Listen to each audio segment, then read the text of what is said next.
Becky Collins. I live here in New Iberia, and I love 64 Parishes Magazine, although you would never guess it. So it is my extreme pleasure to introduce to you Erin Greenwald, who is the editor-in-chief of 64 Parishes Magazine and website.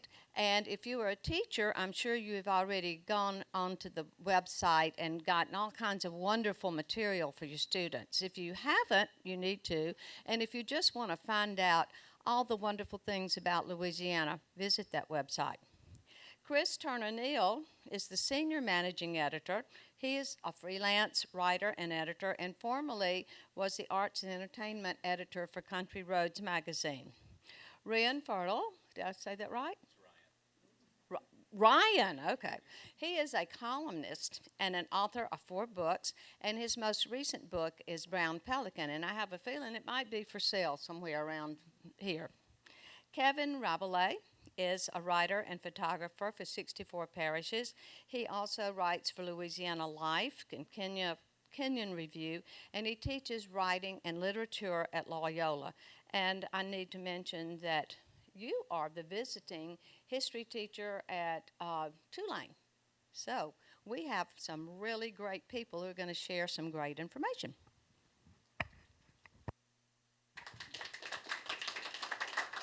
Thanks, Becky. Appreciate you. And I did not pay her for the commercial, so that was gratis. We're really excited to be here today to talk about writing for a magazine and how to pitch magazines. And before we get into that conversation, I wanted to give you a little bit of a backstory about the magazine itself.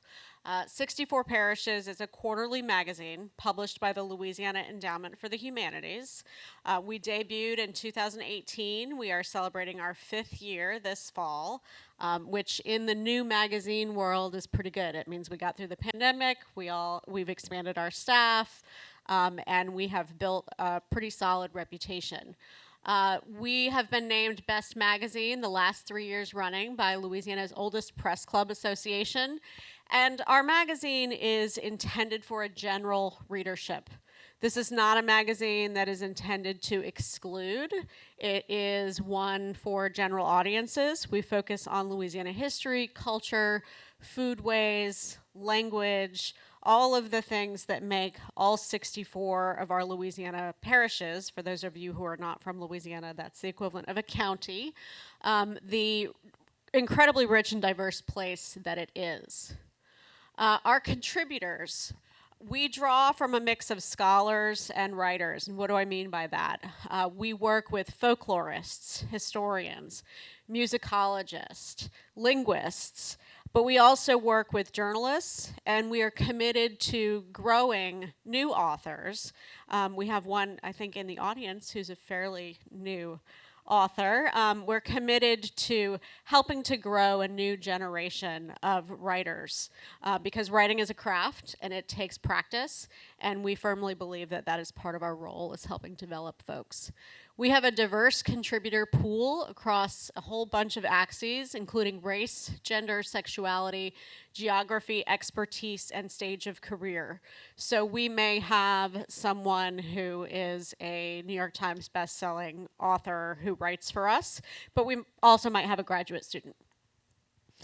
We draw from writers in and out of Louisiana. The most important thing is that they specialize in Louisiana and Louisiana-related topics. And Chris Turner-Neal is going to take it from here for now. And so a big part of understanding both us as a magazine, and any magazine you'll want to pitch to, try to market your work to, is figuring out what we're not. We are not an arts journal. We are put out by the Louisiana Endowment for the Humanities. Arts is a little beyond our reach. Now, a lot of times there'll be art interpretation or arts, place, and culture.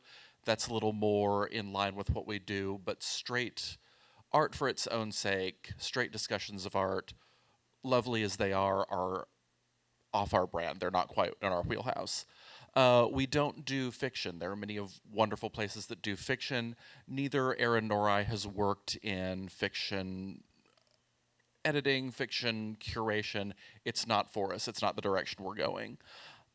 We don't do breaking news. We often have people send us very interesting stories, and they're like, I'd like to write about this thing that's happening next week. We have a staff of 2 supported by a couple of important contractors, and we come out 4 times a year. We can't, as much as we might like to, our ability to be up to the minute breaking news is very limited. Chris, can you talk a little bit about how long stories sometimes are in development to give people an idea of the calendar? So, for example, we have these very large, detailed spreadsheets that plan out each issue.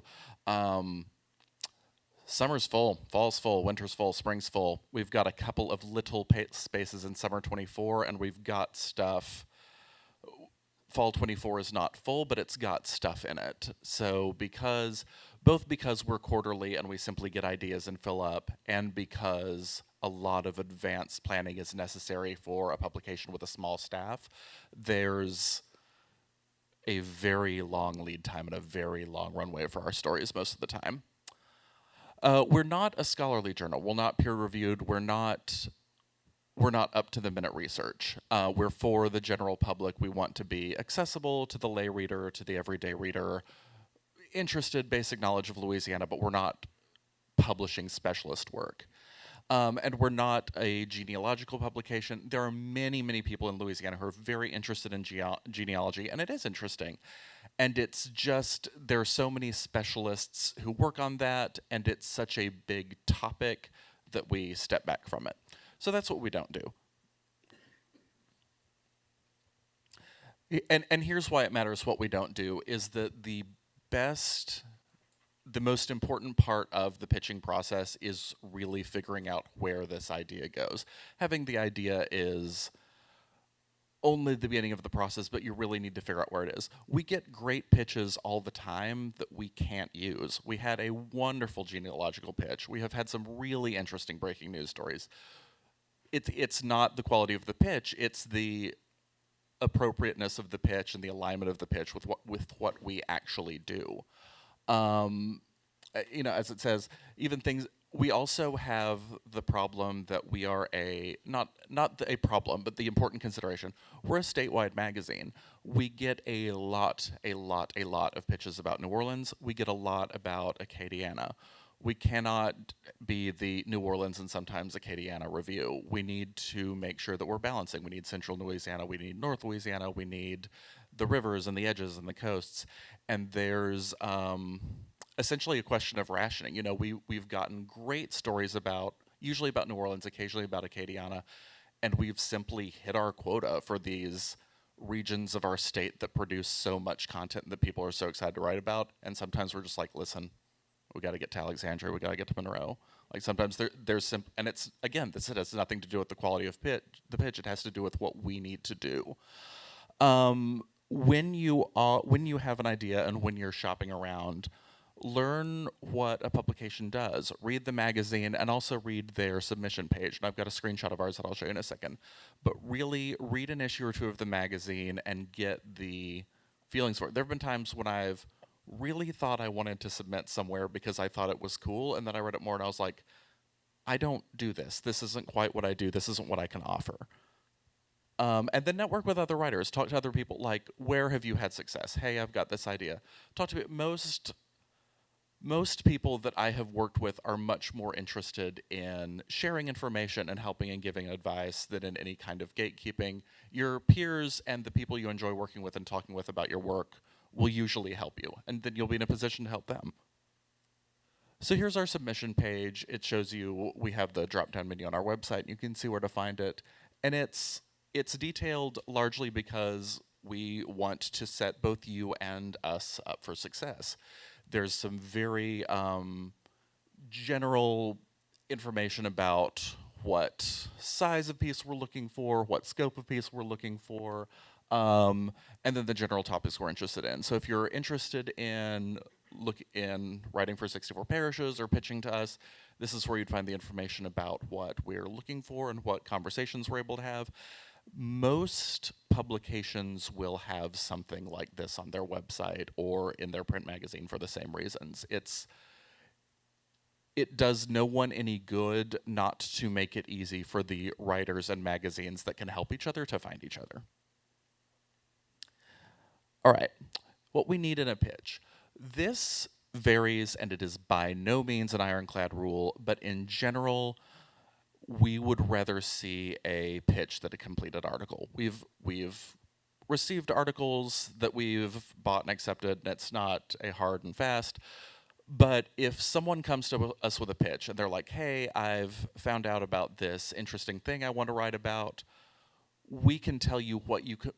We can tell you what we could do with that idea and say, "Listen, we don't have much room, but we can give you 800 words in this issue. Will that work?" And there's sort of a process of shaping the scope and direction together. You write someone, you're like, "I have this idea," so we've occasionally redirected people and said, "That is close to something we want. Have you thought about this aspect?"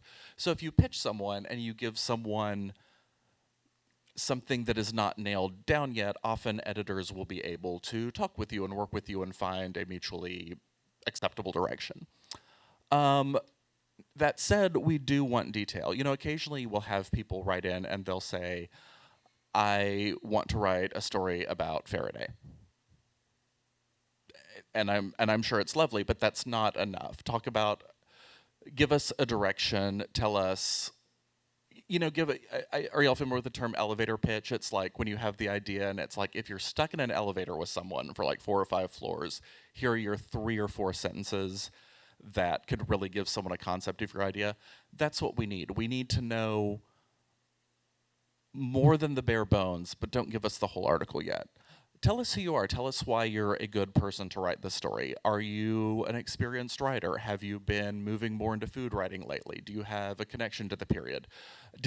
And that doesn't need to be, that can even be, "I found out about this and I'm just so fascinating. I'd like to learn more." I've got a piece that I'm going to write for the next issue of the magazine about the cathedral in Thibodeau received a relic of St. Valerie of Milan in the 1880s, and she's become the patroness of Thibodeau.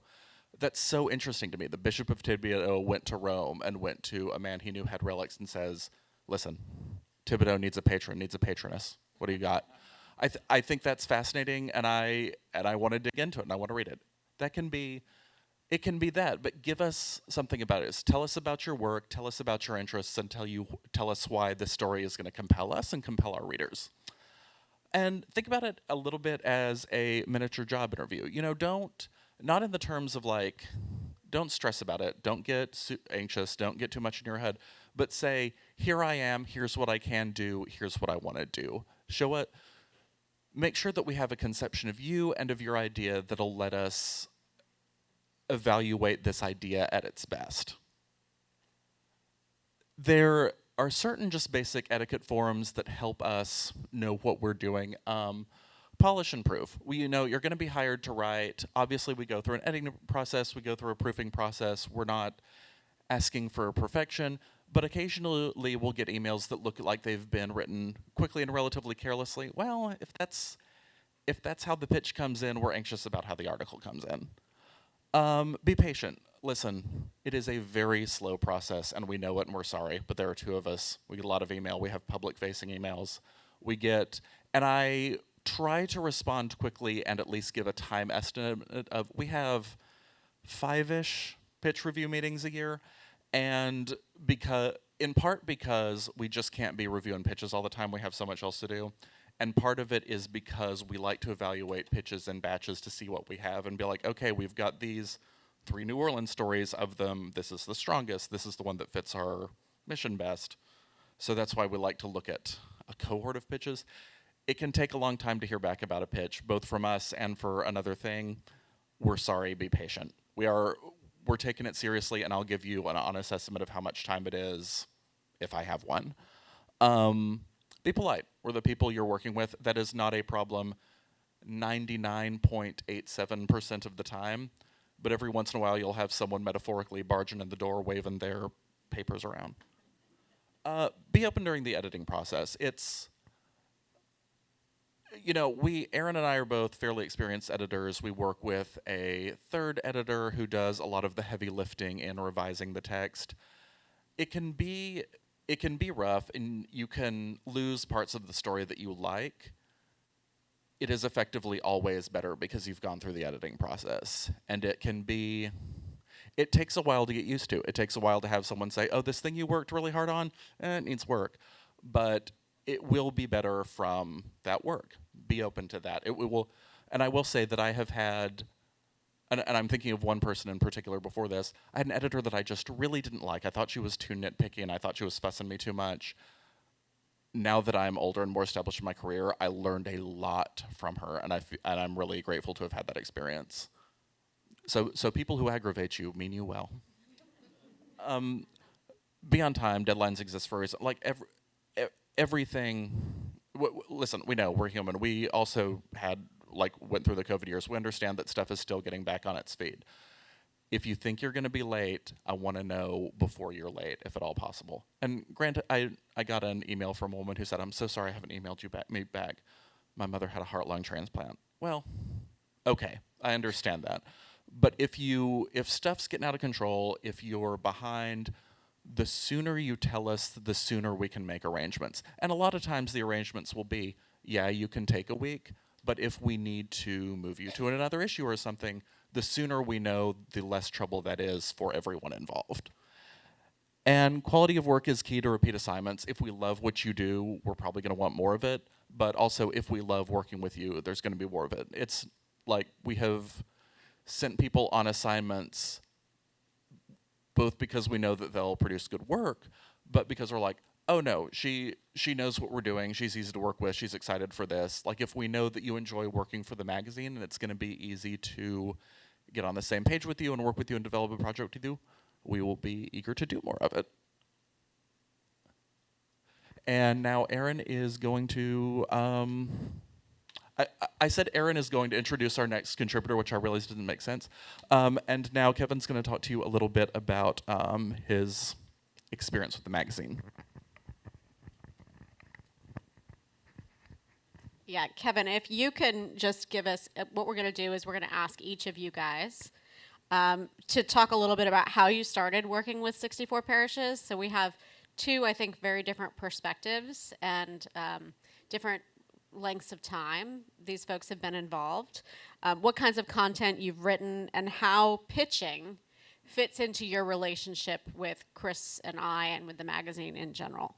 And we've got some example slides that we'll roll through.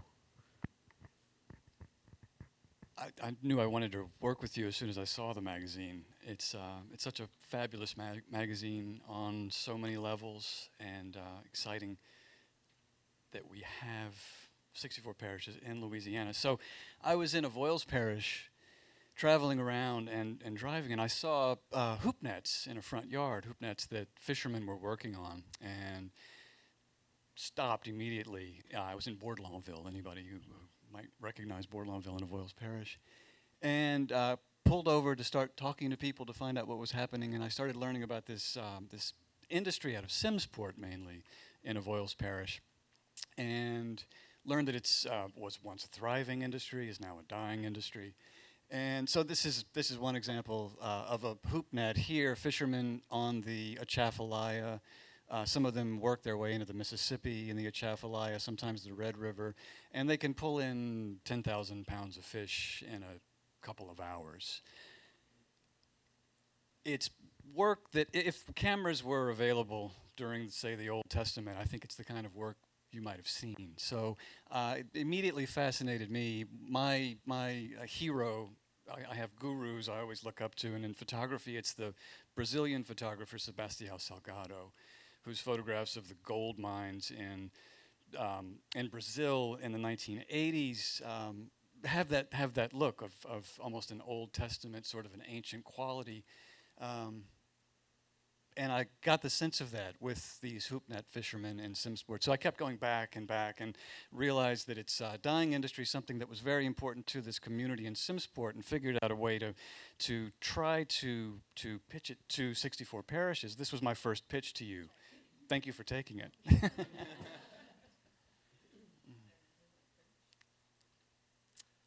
This one I think you asked me to do. And this is a good example of when you have a story that is really compelling and the author is great to work with. And I will say Kevin is very unusual in that he is both a writer and a photographer. And when you have that ability, you are able to make things happen sometimes in a way that's more difficult for someone who is exclusively a writer, where we have to contract with a photographer, figure out all of the logistics. That photographer also has to establish relationships, because establishing relationships with the people you are learning about is a really important part of this process. So it's always a kind of a magical thing when we're able to find the person who is able to do both, and you certainly can. Your HoopNet story was incredibly powerful and popular, and we thought of you for this next one. And I should say too, maybe for the pitching in terms of that HoopNet story, I've read this from Saul Bellow and also later from Toni Morrison, who talk about writing books, that when they realize that the book they want to read isn't on the shelf, they need to go ahead and write it. So when I realized that the story that I want to read might not be in the magazine, and the magazine that might publish it, then maybe that's the time to pitch it. What I love here, Austin Bertrand is standing on the right. He's part of a rice family in southwest Louisiana. And in the crawfish ponds, he also runs a business called Frog Co., where he takes people out for frogging expeditions. They get corporate people out of Houston, for instance, who come in, and they've renovated a rice bin. They call it the Bin Dominium. It's the most interesting place I've stayed. And they put people up, they take them out. And Austin, knowing this would be a story, was extremely smart to invite his 12-year-old brother-in-law, who's seated in front of him there, John Wesley Saunier, which is where you got the title for the article. I asked John Wesley at age 12, who was sitting on the front of the crawfish boat here, what are your best methods for frogging? And he said, you reach for the back and pray. And I just thought that's just such a perfect quote from a 12-year-old John Wesley Saunier in that case. My mother-in-law told me about the Tournoi in Ville-Platte, and I hadn't heard of it. I was born in Bunkie. I think I'm pretty convinced I was the last person born in Bunkie. And I had never heard of this, and it's been going on and off for before World War II, various points when it stopped and picked up again. And I quickly met a French woman here who's got that almost Joan of Arc profile here, Marie Tousteau, who was only the fourth woman to ever qualify for the Tournoi. It's never been, women have never been banned from the Tournoi. It's just that women haven't tried to compete in the Tournoi, which involves racing at about 30 miles an hour around a track and capturing rings the size of a 12-ounce beverage can. So 30 miles an hour on a bit of a levee that's tilted with these iron poles. So it's a very competitive sport there that runs once a year, and they practice for about 3 months leading up to it. And people in Ville-Platte know the names of previous Tournoi winners, like many Americans might recognize the names of Super Bowl quarterbacks.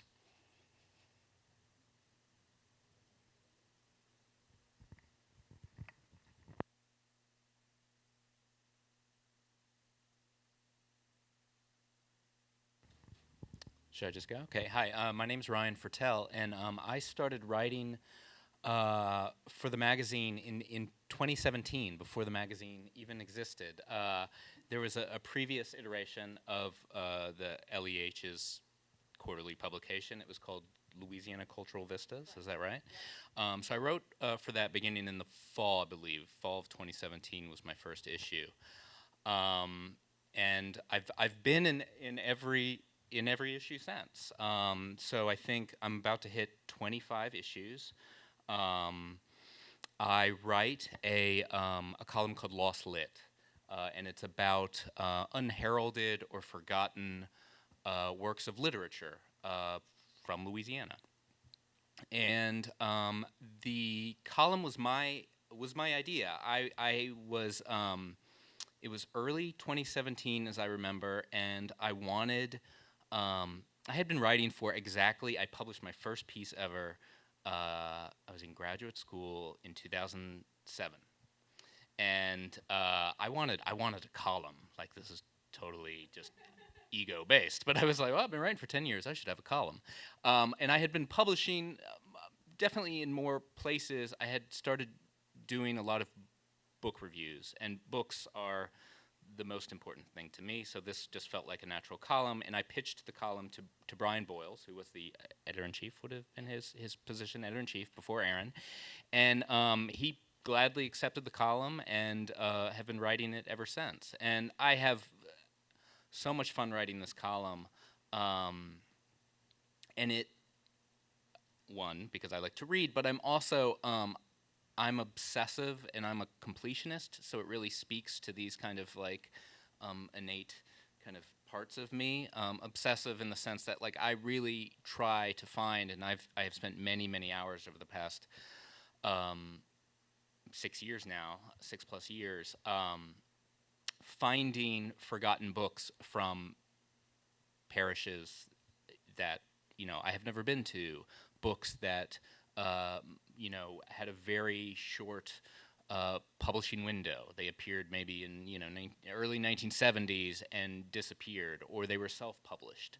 So my goal is to cover.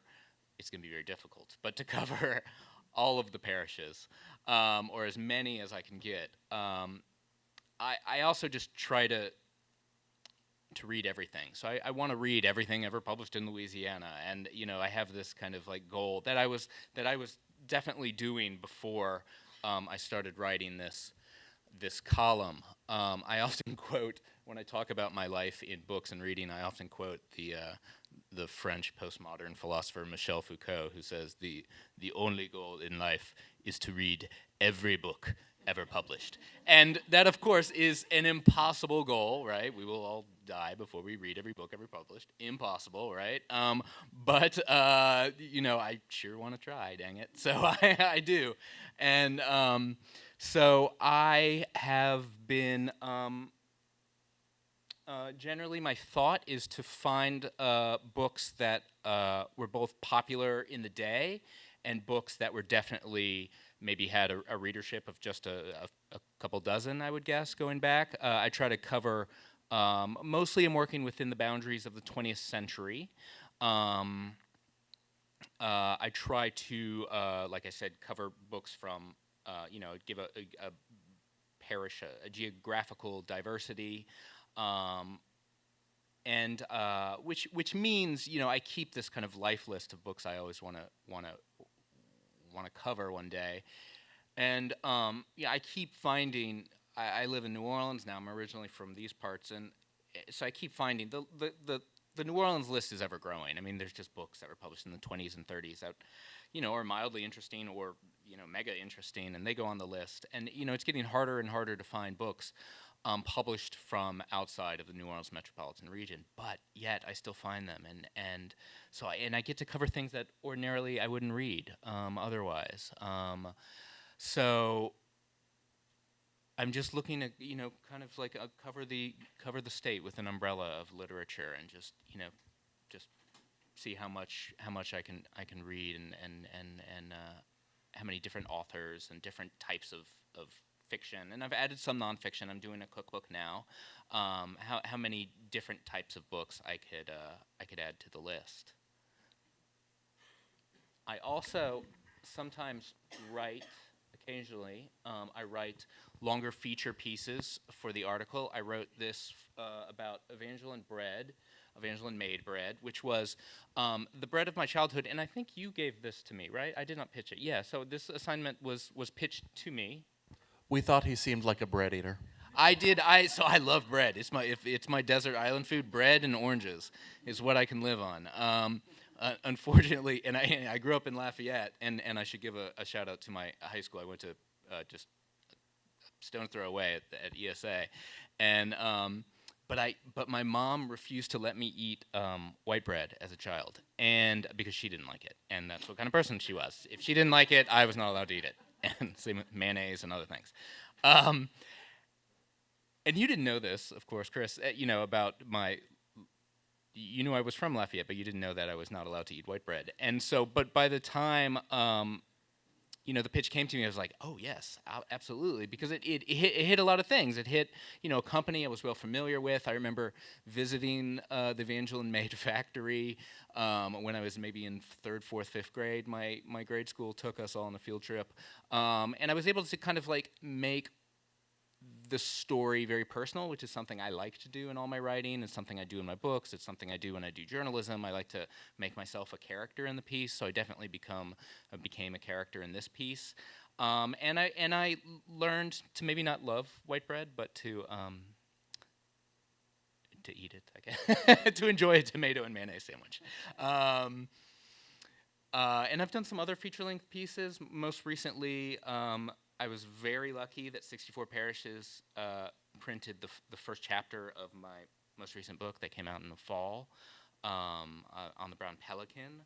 And that was really, really fun to see in print. And right now I'm working on the story of a restaurant and Italian history in New Orleans. And what else can I say? What am I missing? Yeah, so Central Grocery, which I passed by 2 days ago and is still not. It was wrecked completely. They lost their large parts of their building in Hurricane Ida, and so they've still now going on a couple years, have not recovered, and look like they're actively building. So it's going to be interesting to see what happens. But really, over the past couple years, I've just gotten more comfortable teaching full time and focusing on books and hopefully, letting and praying that people come to me. And so I'm lucky I have this relationship with my editors at 64 Parishes, because pitching is tough. I mean, rejections are something that any freelance writer has to live with, and dealing with rejection, which is something that maybe if I was on my therapist's couch, we can talk about more in depth. But it's not something I maybe deal with all that well. But you learn to deal with it and maybe even love it as a freelance writer, or certainly accept it and embrace it. Embrace it, I think, is the right word. That you're going to get rejected, and that you probably do have a good idea for whatever essay or piece or whatever research topic you want to do. But it might take a dozen or more places to pitch to find that piece a home. It might take years to develop that piece. It might take working with editors. It might take having that piece cut from one place after being in development and finding a home someplace else. There's just like every sort of possibility that can exist with any sort of published piece of writing. Same goes with books, certainly. So I'd say I'm really lucky to have a column. I like the routine of it, and I like knowing a calendar, knowing that I have to turn in something 4 times a year for this magazine, and then I get to pick my books and discover new books in new places. Thanks, guys. I also want to expand briefly on something Chris Turner-Neal mentioned about our calendar. A lot of magazines have very well-developed editorial calendars, and we're no exception. And sometimes we may initially say, we don't have a spot for this, because we have a magazine we've just run on archaeology in Louisiana. And so you might have the best archaeology story we've ever heard, but we're not likely to run another archaeology story immediately after we've done a special issue.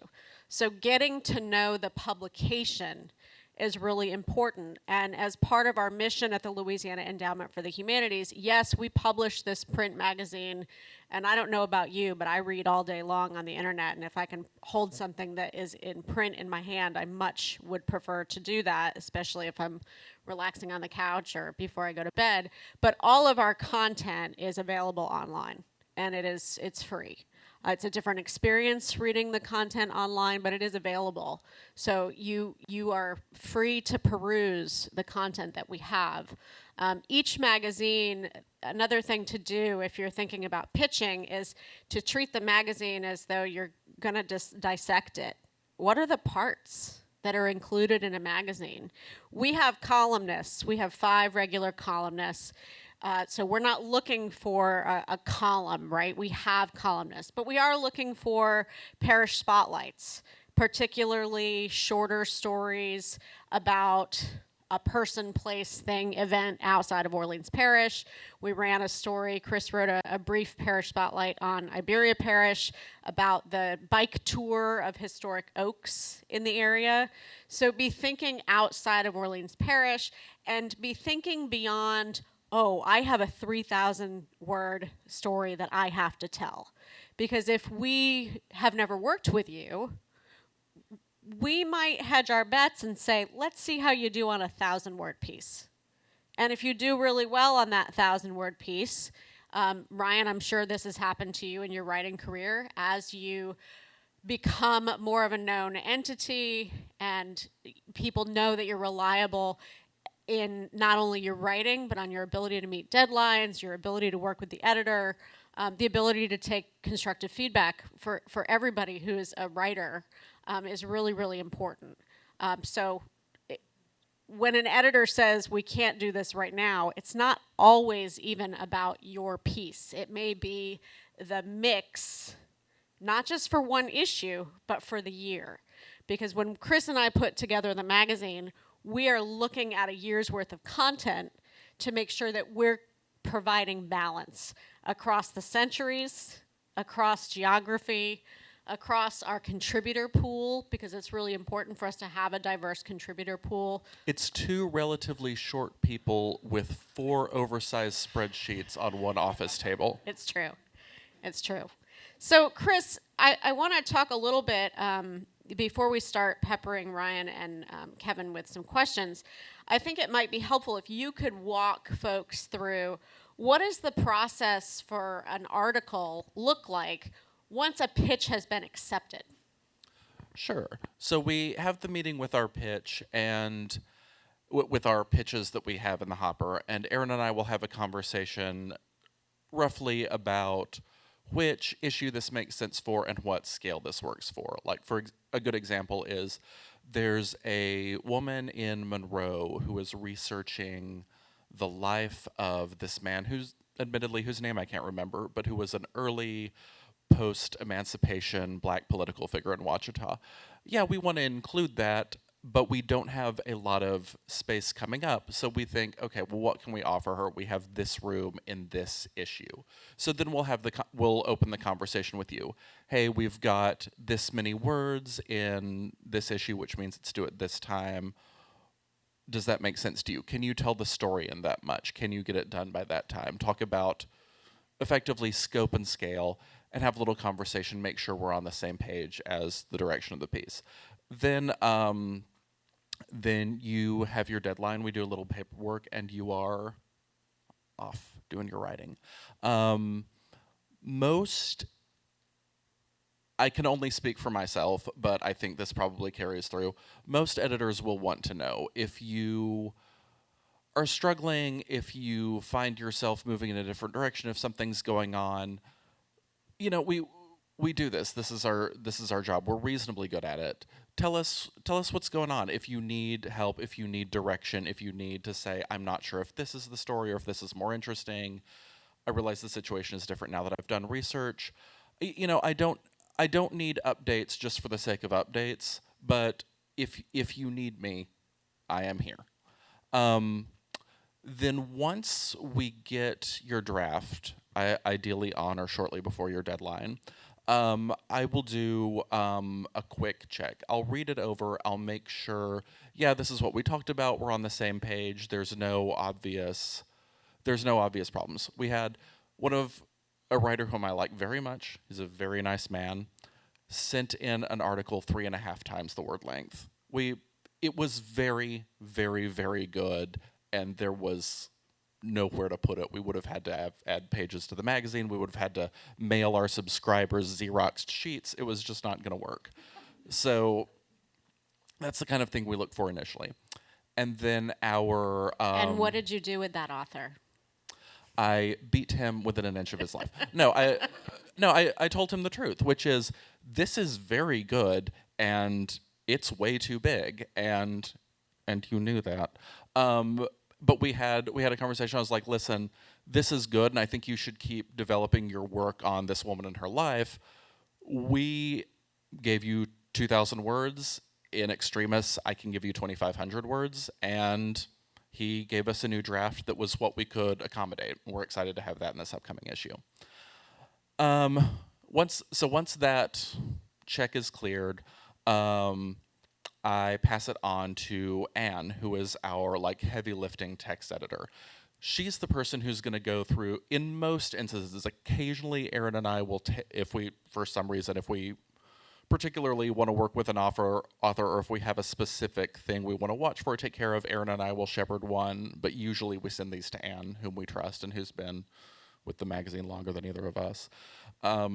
She does the heavy lifting work. She's the one who will go through your piece and say, and in addition to periods and apostrophes and commas and that kind of fine-tooth comb, we'll give you the tough love. This doesn't make sense. You end it too quickly. This connection isn't really made. She's the one who will carry authors through that process of essentially beating into shape and polishing. And so she does that and is subsequently in communication with our writers saying, here's what I've done, here are the changes that I need you as the author to address, and then she'll incorporate those into a draft, do a final proofread and polish, and send it to us. Erin and I will then read the text. We'll each read the text, both just as proofreaders. It is not humanly possible to have proofread something enough. You have always been spelling something wrong your whole life. There was always an apostrophe you didn't see. There's always something. So Erin and I will each read it. Meanwhile, while this story has been in development, we've been sourcing images to accompany the pieces. So we'll send the text, the illustrations or pictures or images we've found, and any particular instructions or ideas we have to our designer. We usually give our award-winning designer, Erin Terrio, we usually give her pretty free rein, but sometimes if we think one picture needs to be big or in the front of a story because it's important or especially key, we'll give her that information. And so we'll go through about 3 to 4 weeks of rolling batches of proofs. She'll send us initial designs, which we usually like and very occasionally simply hate. And then as we close in on the design as we like it, Erin and I will go through again and read the text in position on the page, both in case any errors have been introduced, which is easy to do with the desktop publishing software, and just to proofread it again because everything needs to be proofread as many times as you have time. And then once we are nearly complete, we take near final PDF proofs of each article, and I send them out to our contributors. Last chance, last call to check something. This isn't the time to rewrite it, but did we introduce an error in proofreading? Is this once captions had gotten flipped and there were captions under the wrong people? So just a last look for you to be like, no, that's not it at all. And then it's off to North Carolina to be printed, and it takes 3 to 4 weeks at the printer, and then on or around the 1st of March, June, September, and December, they shunk into the mail from the warehouse in North Carolina, and then the boxes start rolling in towards our office. And in terms of timeline, Kevin, you might be able to speak to this because you've been through it more recently. For the Tournoi story, for example, I think that story was probably in development for over a year. I learned about it. Exactly. I learned about it, immediately made a pitch to you. Right. So sometimes things are time sensitive, right? You can't say I'm going to do a story on the Tournoi and just write it, because you have to wait until it actually happens so that you can take the photographs. But authors submit their text to us, their initial polished draft, 4 months before the publication date. So your story is essentially done, with the exception of developmental editing and layout and design, 4 months before our publication date, to give you a sense of timeline. So it can take a year and a half. Ryan, I asked you to write this Central Market story, Central Grocery story, right after Ida. Yeah, it was well over a year ago. And I said, well, nah. And I wavered because because it doesn't exist, because it's not open. And we've penciled it into 2 or 3 issues. 2 or 3 issues, yeah. And then you said, you pitched it to me again and said, I really want to do this. I said, okay, yeah, I'll do it. And I'm expecting, to write a story about, a restaurant, a place where we eat food without eating the food. Before I write We the can piece. have that conversation. But I think that will make even a stronger piece. Yeah. Like to run across those stumbles or hurdles or whatever. That's like the fun and the joy of writing. Yeah. So I'm going to ask our contributors one last question, then we'll open it to the audience. I want to ask you, editing, from developmental editing to copy editing, is a really important part of the publication process. And we are really fortunate that we have the resources to put into the editing process. That is not always the case at every publication. It's not always the case at every press, but it's important to us because it creates a much better product. I would like for each of you to talk to us about going through edits from an author's perspective. And Kevin, if you want to start. I always think about it. We're responsible for everything on the page, and as soon as you start to make an error, you start to fall on your face. The reader loses trust, loses faith in you. So it's a matter of everything from the lead to the smallest detail to those fact checks that you have to make. And you're absolutely right. A lot of the magazines I write for do not have copy editors, so any mistake is just a mistake you've made. Nobody's going to be there to catch it for you. So one recommendation I always have is to find someone you can trust who can read it for you before you even submit it. And that's after the 20th time you've looked at your own draft. And I was in a class last week showing students a 20th draft of a feature story I was writing about shrimpers in Acadiana. And after class, I gave myself about an hour to make my final adjustments. And I probably had 20 things to check on every page, and there were 10 pages. So details. And I was still getting things wrong an hour before submission. So I needed to check those things, and that's it. I get as much joy out of editing, working with Anne, than just as much as I do reading and writing my pieces. It's so much fun to work with her. She's so good at what she does. And I'll just say that the work she puts in and the work that the LEH and 64 Parishes allows her to do is on level with some of the with much bigger national brands. So I write for all types of publications, and I write for national publications that don't edit at all, that just make sure your piece has, you have, a period at the end of every sentence, but that basically they follow a style sheet, right? So for a title of a movie or a book, they want to make sure you put it in quotes rather than italicize it, depending on their style sheet. 64 Parishes does real editing. Anne does real editing. Real editing, like I've gotten at just a very small handful of places, and so I'm so thankful for that. Like that's it's a true rarity nowadays for a writer. It's the same for books, right? If you write books today, whether it's at a major press or a college press, a university press, editing jobs right now are you don't get a lot of editing often, not like Anne gives, and just a very small handful of other publications. So I consider it like a great privilege to have that opportunity 4 times a year.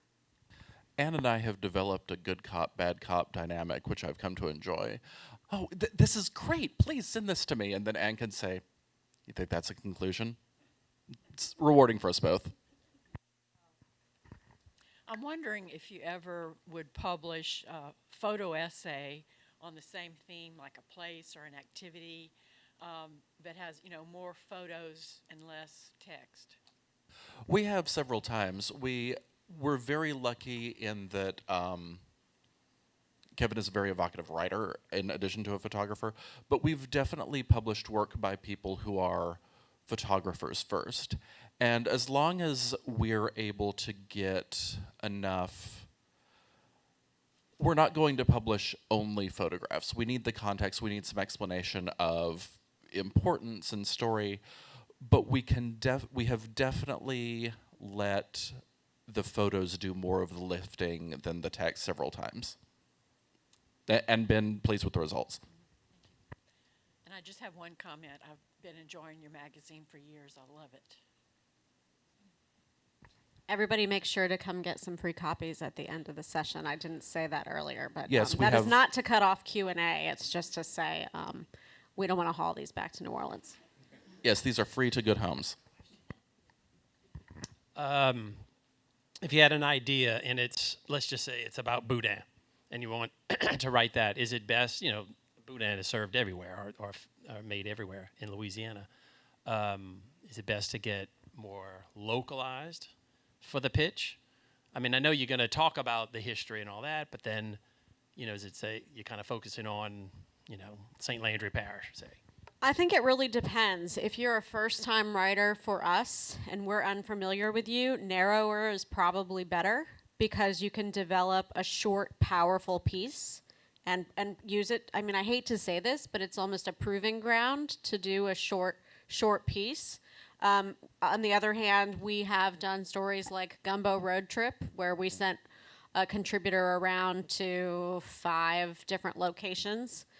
So everybody could argue about whether you put tomatoes in gumbo or not. I have a feeling here it's a no. But No. John says it's a no. But do you put potato salad in your gumbo? Some people say yes. At any rate, I digress. It really depends. If you have, you want to focus on a family of boudin makers with deep traditions, and you have a relationship with that family, and you can talk about their history in this parish, we are all about context. We don't talk about boudin for the sake of talking about how yummy it is. We want people to understand this family came from this place and had been influenced by this culture, and we want to know the context. That's what sets us apart from a cooking magazine, for example. And I would add that scope is a lot of picking out the pitch, like you finding the angle and the particular piece of a topic you want to address can be part of the conversation you have with yourself. Like, I want to write this, but I'm not quite sure where to go. Think about what the little niche, what the little angle, what the little picked off part that you can really explore deeply is. Well, to that point, you were talking about the pitch and making it like, a selling item. Could you speak a little bit more in detail? I'm sure you have your detailed submission, but what does that look like in terms of visuals and content and overview? I think the most important is for that 1 to 2 paragraph to explain to us why we should care. Why will someone want to read this? It's the so what factor. You need to communicate in that pitch both your ability to write, but also your ability to understand that and to communicate and articulate why this might be compelling. Because if we don't find it compelling, we're unlikely to continue with the process. And it might be 1 paragraph, it might be 2 paragraphs. If you, go ahead, Chris. Well, because we'll get kind of gauzy things like, do you want something about this historical building? Are they what happened there? Who owned it? Is it important to the community? Are they working with it? It's that step. A perfectly okay pitch can be, I'd like to write something about this unknown part of Louisiana life. That's fine. A much better one is where you explain, take it that one step further. Why is this important to the community? Why should this be important to the community? Why has it been forgotten? Why has it been rediscovered? Like, tell us, you have the topic, and then you have sort of the narrative flow of what has happened to this, what has happened around it. That's what I really want to see. What direction is this piece going to take? We had a pretty good pitch from this guy who there was a Jewish woman from New York or Pennsylvania who was a very early female anthropologist, and she did some field work in Acadiana, and it was almost there, but I had to write to the guy. I'm like, this is an interesting topic. What's the story? What are you telling us about this woman's work? And so we needed to have more of a conversation to figure out, okay, but what is the story? This woman did something interesting. What is the story about her work? What is the story about her career? Do you care very much about the actual format and the way it's delivered? I don't. Put it in an email, write formally so that we can see that people know how to write. But you can be in the body. Like, I don't need a separate document. I don't need fancy headers and footers. I only need images if you're a photographer or if you need one to explain what you're doing. Just tell me. It's not. In some ways, it's a formal process. I want you to show me that you care and that you can do this, but it's not a formal process in like, oh, she didn't use this style for her letter, she didn't use this font. It's not, we want to, we're not erecting roadblocks, we're not erecting, we're not gatekeeping. We want the good stories, and if we think your idea can turn into a good story, we're going to try to work with you. And it's not going to be like, well, it wasn't a PDF. That's not how we operate. Yeah, and I would just say all of our submissions are electronic. Please don't mail us printed out pitches, because we work with digital files. We need to know that you can work with digital files, because that's a really important part of the editorial process. So please don't mail us things unless it's a book for review. And we take books for review that are published by trade presses and by university presses, but not self-published books.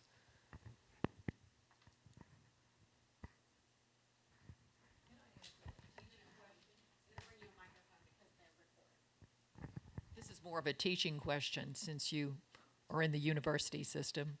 What do you find the greatest challenges for teaching writers that you're grooming in your classes? Yeah, I mean, I'd love to talk about this. I'm a history professor, and I've been a history professor for a good long time now, 15 years almost, and maybe that's long. And so I teach both lecture courses and seminar style courses, where the the intent of the classes is to read a book a week and then to write about that book, to have a conversation, write about it, and I'm very, a big part of my class is to get students conscious of not only like reading and thinking about reading, but like thinking about their own writing, even if they're not majoring in the humanities, if they're not a grad student in history.